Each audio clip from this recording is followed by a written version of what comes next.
বাংলাদেশের ৬ ঋতুতে ১২টি মাসে একেকটা মাস একেক রকমের ফল ফলে।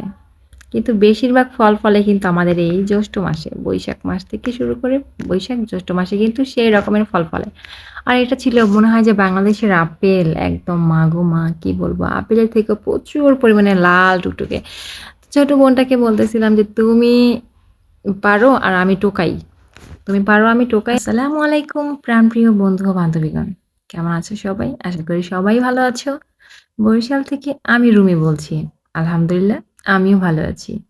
তো আজকে দেখাবো একটা ফিশ ফ্রাই যেটা আমার খুব ভালো লাগে।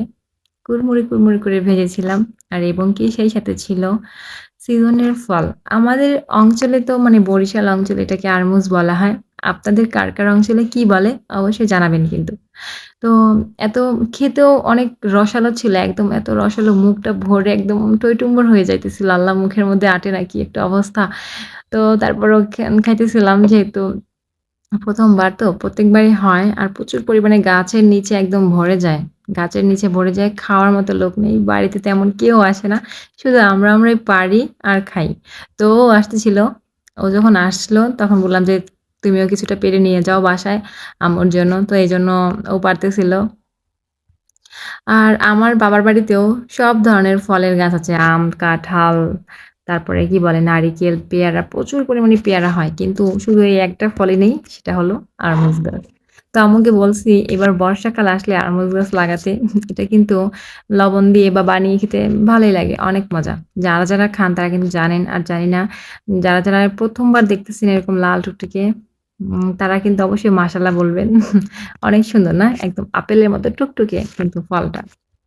তো ভীষণ ভালো লাগে যখন এরকম কি বলে এই ডালা ভরা, ভরা ভর্তি, ভর্তি ফল দেখলে কিন্তু মনটা অনেক ভালো লাগে। আর যেহেতু বাসায় কেউ আসে না সেহেতু আর কাউকে দেওয়া হয় না। যদি যারা আসে তাদেরকে আমি দিয়ে দেই। বলি যে খাবেন কিনা, পেড়ে দেবো কিনা। তো এই কথাগুলো আমি বলি। আমি কিন্তু অনেক মন খোলা একজন মানুষ। মন খুলে সবার সাথেই কথা বলি। আর সবাই আসলে সবাইকে আমি আপ্যায়ন করি। আমার আপ্যায়ন করতে খুব ভালো লাগে। যা কিছুই থাকুক না কেন বাসায় আমি সেটা দিয়েই তাকে আপ্যায়ন করার চেষ্টা করি। যেন মনে হয় আমি মনে করি কি যে এটাই মনে হয় আমাদের শেষ দেখা। শেষ দেখা ভাবেই আমি সবার সাথে কথা বলি, সবার সাথে মিলেমিশি। আর ভাবি যে এরপর কিনা তার সাথে দেখা নাই হয়, আর কথা কিনা নাই হয়। সে মা হোক, চাচি হোক, খালা হোক, আন্টি হোক, বোন হোক, ভাই হোক সবার সাথেই। আমি আবার কখন হুট করে চলে যাই বলা তো যায় না বা আমার আত্মীয়স্বজনরা কে হুট করে চলে যায় তাও বলতে পারি না। তাই প্রত্যেকটা মিলন যে দেখা হয়, প্রত্যেকটা দেখা, প্রত্যেকটা কথা, মুহূর্তকে স্মরণীয় করে রাখতে চাই যে আসলে তার সাথে আমার শেষ দেখাটা এরকমটা হয়েছিল বা কথাটা এরকম হয়েছিল। তার সাথে খুব হাসিখুশিভাবে শেষ কথাটা হয়েছিল। অনেক কথা বলে ফেললাম।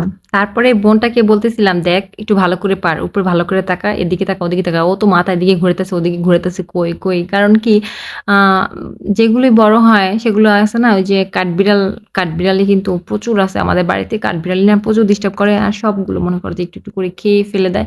আর গাছের নিচে ছড়িয়ে ছিটিয়ে থাকে। তো তারপরে আমি বলতেছিলাম যে, "এই পাশে আছে, ওই পাশে আছে।" আমি আবার একটু দেখাই দিতেছিলাম। তো ঘাড় ঘুরিয়ে দেখতেছিল আর পারতেছিল। তো মজাই লাগতেছিল। অনেক হাসাহাসি করতেছিলাম ২ জনে। তারপরে আমি আবার ফাঁকে ঝোঁকে একটু টেস্ট করতেছিলাম যে এত বড়, বড় একেকটা আপেলের মতো সেই ভালো লাগতেছিল। আর বোরকা পরে কি কখনো দেখছেন কাউকে এরকম?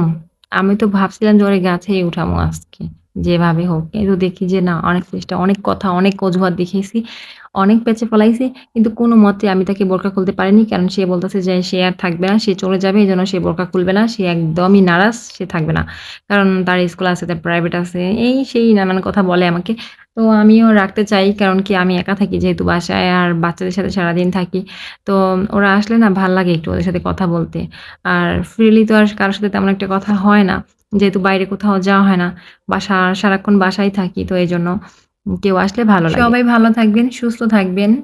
আর আমাদের সাথে জুড়ে থাকবেন।